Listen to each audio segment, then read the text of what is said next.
बाबर, जिसको कलंदर के नाम से भी जानते हैं, बाबर ने अपनी आत्मकथा लिखी थी।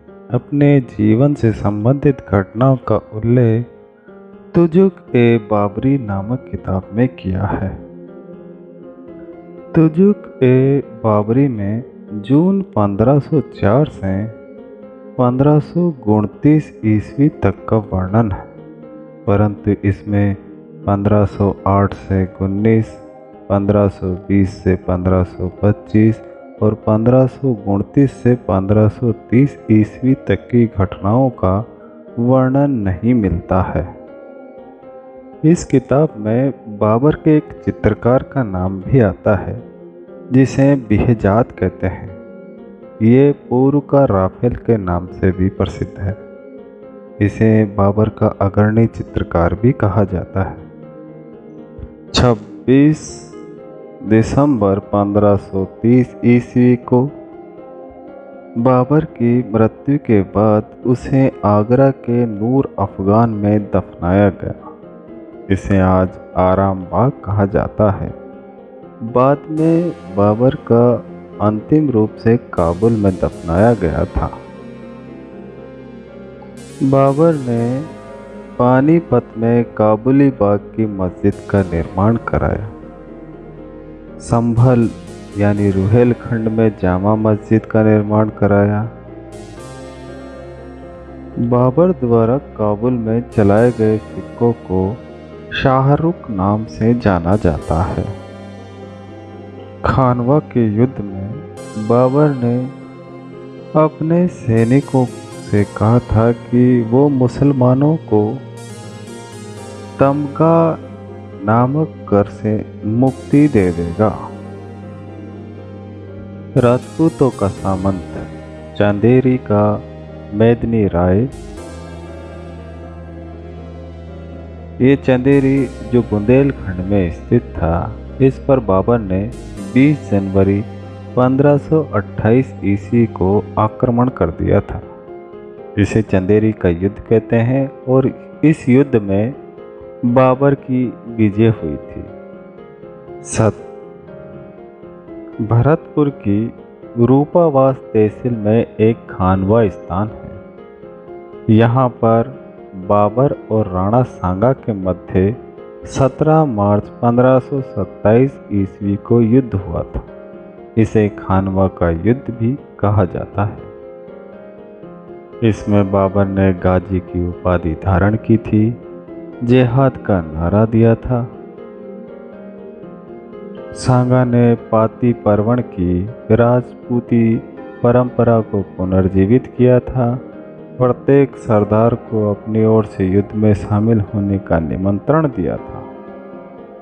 सांगा वो पहला शासक था जिसने सभी राजपूती जातियों को एकत्रित करके विदेशी आक्रमणकारियों को भारत से निकालने के लिए एक साथ होकर के युद्ध करने में पहल की थी। इस युद्ध के बाद मुगलों का स्थायी रूप से भारत में स्थान बन गया था। बाबर, जिसका पूरा नाम जहीरुद्दीन मोहम्मद बाबर था, इसने भारत में 1526 से 1530 ईस्वी तक शासन किया था। बाबर ने घुड़सवारी के श्रेष्ठ संचालन की कला तुर्कों से सीखी थी और बंदूकों के प्रयोग की कला बाबर ने ईरानियों से सीखी थी। कस्तूतुनिया के तुर्कों से विस्फोटक पदार्थों को और तोप खाने के प्रयोगों को बाबर ने सीखा। ताश के खेल की शुरुआत भी बाबर ने ही की थी। बाबर का एक और सिक्का चला है जिसे बाबरी सिक्का कहते हैं। बाबर के सार्वजनिक निर्माण विभाग को शहरत-ए-आम के नाम से जाना जाता है। बाबर ने एक पद का निर्माण किया जिसे मीर खलीफा का पद कहते हैं। ये प्रधानमंत्री के पद के समान ही था। बाबर की जाति चंगताई थी, पर वो स्वयं को मुगल मानता था। बाबर का जन्म फरगना में हुआ था 14 जनवरी 1483 ईस्वी को। पिता उमर शेख मिर्जा और माता का नाम कुतलुंग निगार खानम था। बाबर की दादी का नाम एहसान दौलत बेगम था। बाबर पिता की तरफ से पांचवा वंशज था तैमूर का। अगर माता की तरफ देखा जाए तो चंगेज खां का 14वां वंशज था। बाबर के 4 पुत्र थे, हुमायूं, कामरान, अस्करी और हिंदाल। 1507 में बाबर ने अपने पूर्वजों की उपाधि मिर्जा को त्याग कर उसकी जगह बादशाह की उपाधि धारण कर ली थी। बाबर ने भारत पर 5 बार आक्रमण किए थे। 1519 में बाबर ने यूसुफजाई जाति के खिलाफ आक्रमण किया था। उत्तर भारत में पहली बार तोप का प्रयोग 1519 ईस्वी में बाबर ने ही किया था और दक्षिणी भारत में सर्वप्रथम तोप का प्रयोग पुर्तगालियों ने किया था।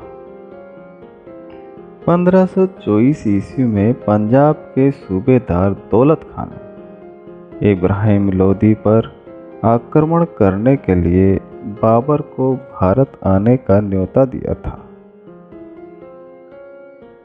हरियाणा में पानीपत स्थान पर 21 अप्रैल 1526 ईस्वी को एक युद्ध हुआ जिसे पानीपत का युद्ध कहते हैं। ये युद्ध बाबर व इब्राहिम लोदी के बीच हुआ। इसमें इब्राहिम लोदी हार गया और भारत पर मुगल साम्राज्य प्रारंभ हो गया था। इस युद्ध में बाबर ने उज़्बेकों से सीखी हुई तुलुगमा युद्ध पद्धति का सफल प्रयोग किया था। इस युद्ध में बाबर ने उस्मानी विधि या रूमी विधि में तोपों को सजाने का प्रयोग भी किया था।